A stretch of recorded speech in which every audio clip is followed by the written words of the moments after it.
لا ما عاد يرعبني ظلم يهددني لا شيء أخسره لا لا مهما يطول الدرب فالحق معه.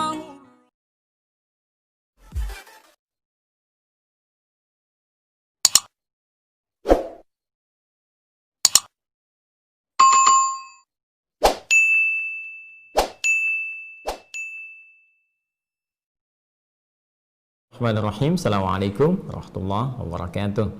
Alhamdulillah wassalatu wassalamu ala Rasulillah wa ala alihi wa sahbihi wa man wala wa ba'du. Saudara-saudariku, berjumpa kembali dalam program diskusi kita seputar amalan-amalan utama di bulan Dzulhijjah dan persoalan-persoalan terkait berkelindan dengan amalan dimaksud yang kiranya bisa diberikan penjelasan oleh para ulama kita yang tersambung pada petunjuk Rasulullah sallallahu alaihi wasallam. Mari kita lanjutkan kembali apa yang teman-teman tampilkan. Saya mohon izin untuk bisa mengambil waktu-waktu yang senggang, yang nyaman untuk berdiskusi ini, sehingga apa yang teman-teman hadirkan bisa kita respon dengan secepat yang bisa kita maksimalkan. Baik, mari kita lihat. Bismillah, ada saudara kita bertanya. Assalamualaikum Ustaz. Waalaikumsalam warahmatullahi wabarakatuh. Semoga Ustaz Adi selalu dalam lindungan Allah Subhanahu wa taala. Semoga Anda pun demikian beserta keluarga Anda, dan semoga kita diikutkan ya oleh Allah Subhanahu wa taala pada perlindungan terbaik.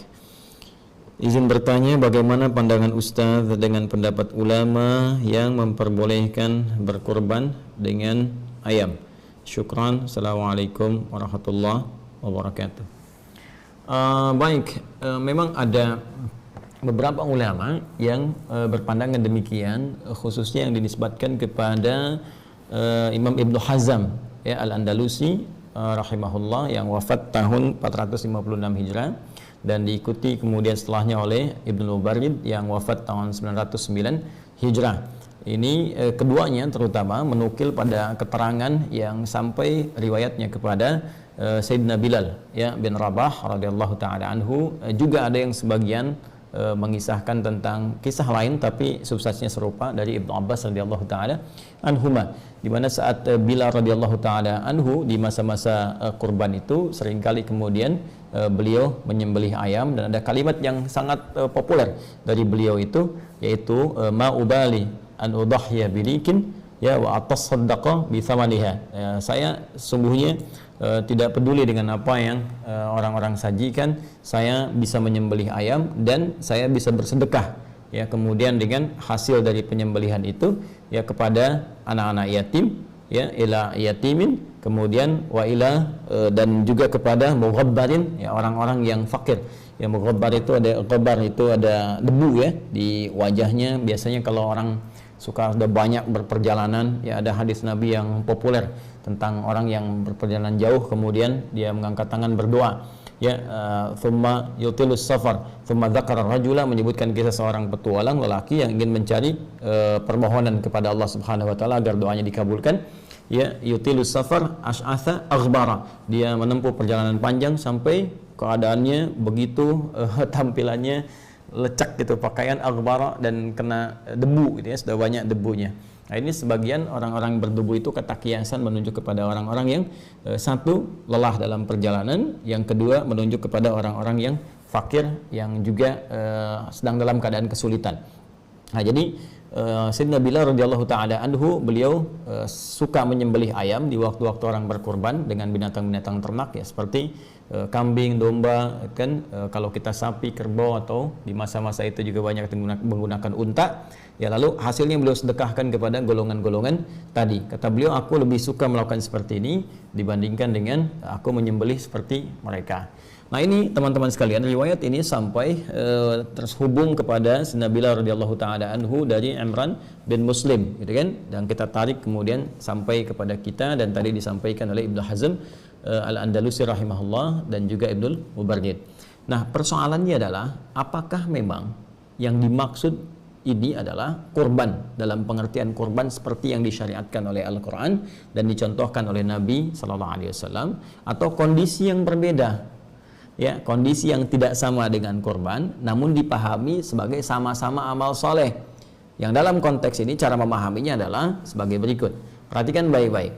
Kalau kita kembali kepada ayat Al-Quran, di Quran surah ke-22 Al-Hajj, ayat ke-34 tentang kaidah hewan kurban. Ketika Allah berfirman, perhatikan kalimatnya ketika Allah menyampaikan subhanahu wa ta'ala, walikulli ummatin ja'alna mansakan liyadhkuru ismallah ala ma razaqahum min bahimatil an'am.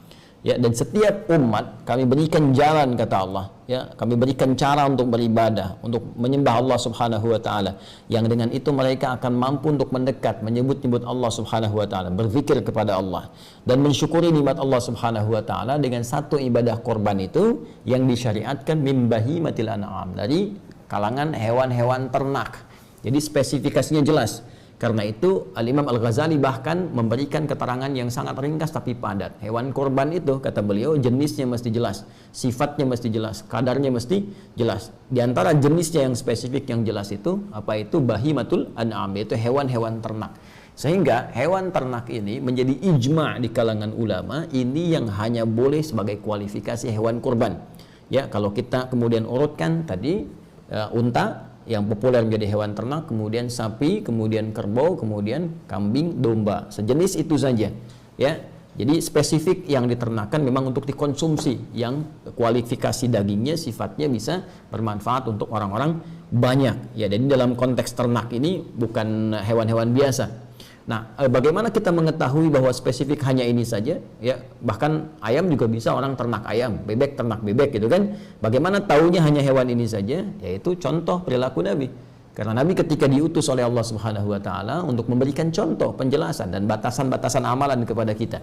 Karena itulah ketika Allah mengutus beliau, kemudian ada statement yang sangat jelas, ya, di Quran surah ketiga misalnya ayat ke-31.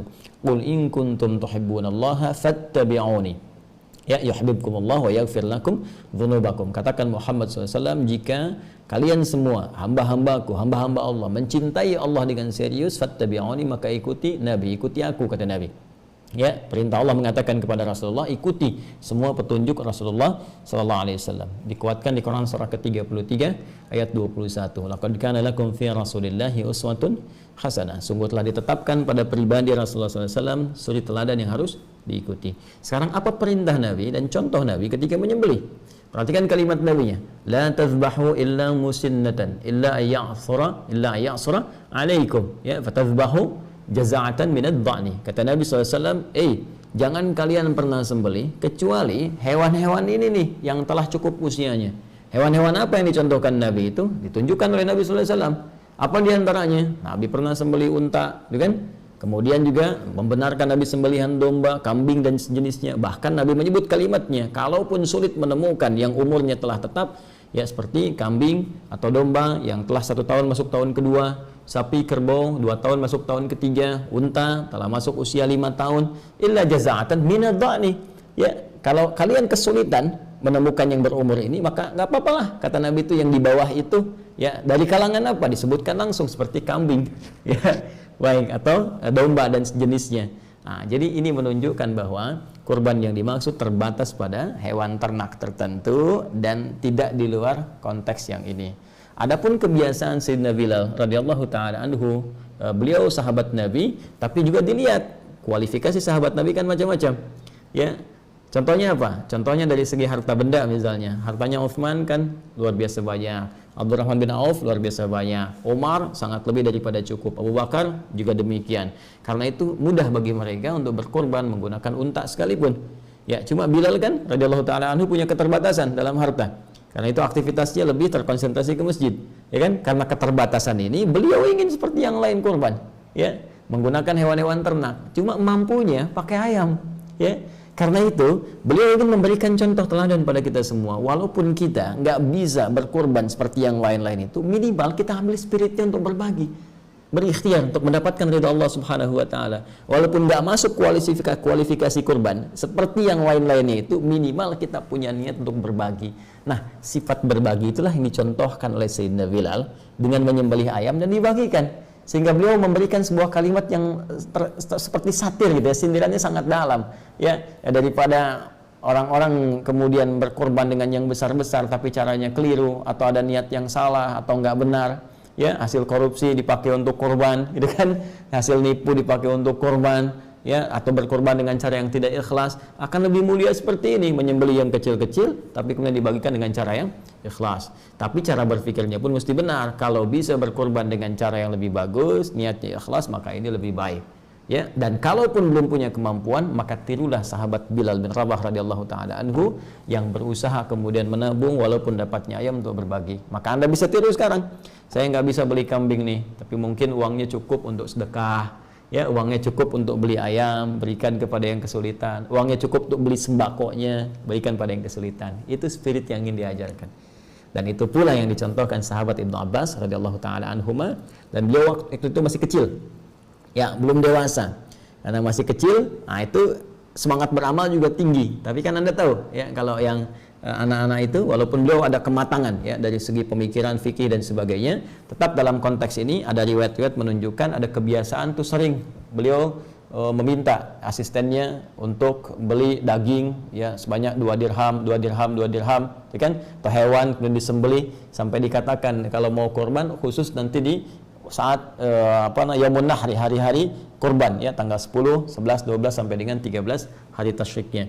Nah, karena kebiasaan itu telah terbiasa, maka beliau seringkali beli daging dibagikan pada hari-hari itu ya, dengan kemampuan beliau untuk membeli. Ini diikuti oleh guru-guru sekarang untuk melatih anak-anak sekolah ya, anak-anak di SD, anak-anak di SMP misalnya yang belum masuk ya, juga anak-anak TK, mereka sering iuran. Nanti iurannya apa? Beli daging, beli ayam, ada yang nyampe ke kambing untuk latihan berkorban, latihan berbagi.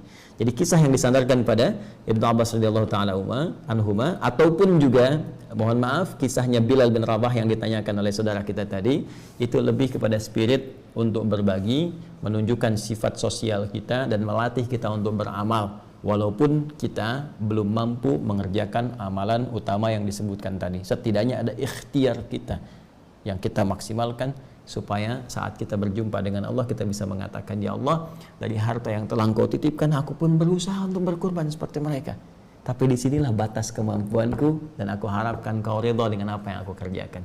Itu poinnya. Allahu ta'ala a'lam bissawab. Subhanakallahumma bihamdika asyhadu an la ilaha illa anta astaghfiruka wa atubu ilaik. Assalamualaikum warahmatullahi wabarakatuh.